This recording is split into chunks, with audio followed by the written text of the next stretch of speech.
We've also got some responses on Facebook to this question. One is from There.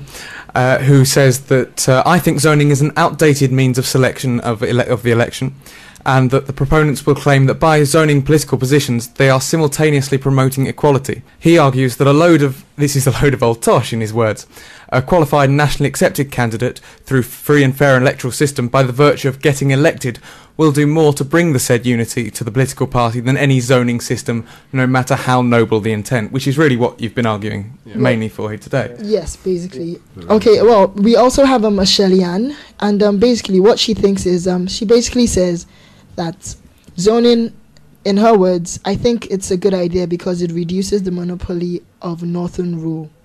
Well, you spoke about earlier to me about how there's a difference in education between the north and the south. So certainly one is heavily biased. In the civil service at independence, the north was scared that, due to the deeper penetration of the missionaries and the schools into the south and the advancements of education in the south, that the southerners would dominate civil service and dominate government. In fact, I read a statistic today that in 1906 there was only one primary school in the whole of northern Nigeria. There was like 126 in the south. So they feared that domination, and so they included, as part of constitutions, things to do with federal representativeness in the civil service. The south had a parallel fear to do with numbers, and that's where this concept of zoning comes from. It's a check and a balance, to sort of level up the playing field between disparate groups. So we'll move on to our next topic now, and that's what is the Northern Consensus candidate?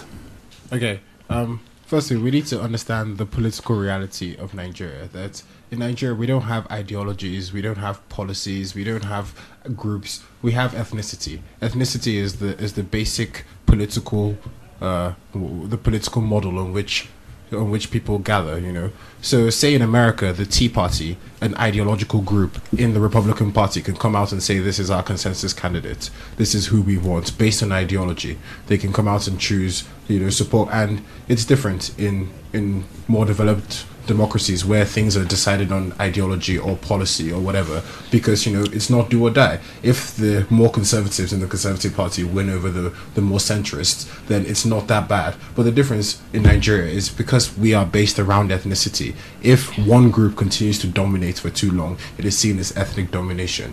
Ethnicity is a very different identity because it is so primary to so many people that you cannot tell.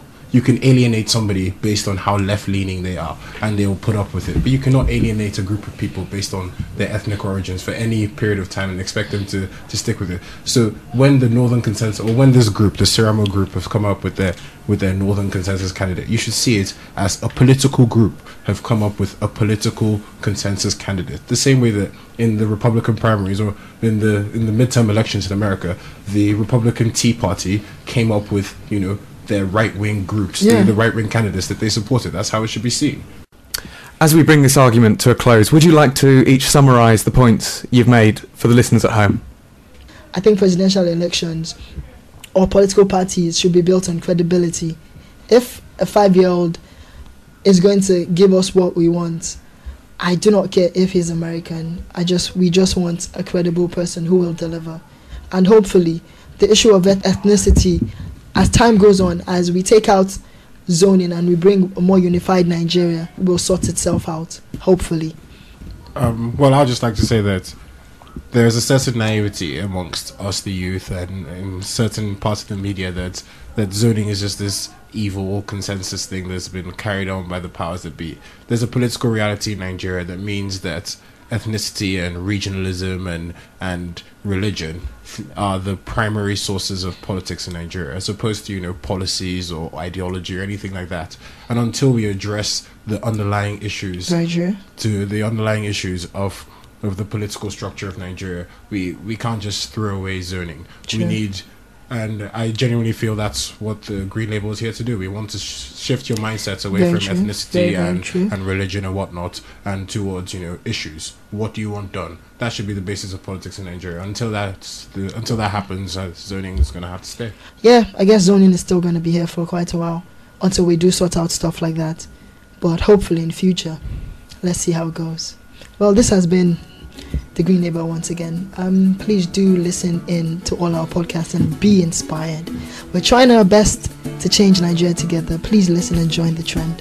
Thank you.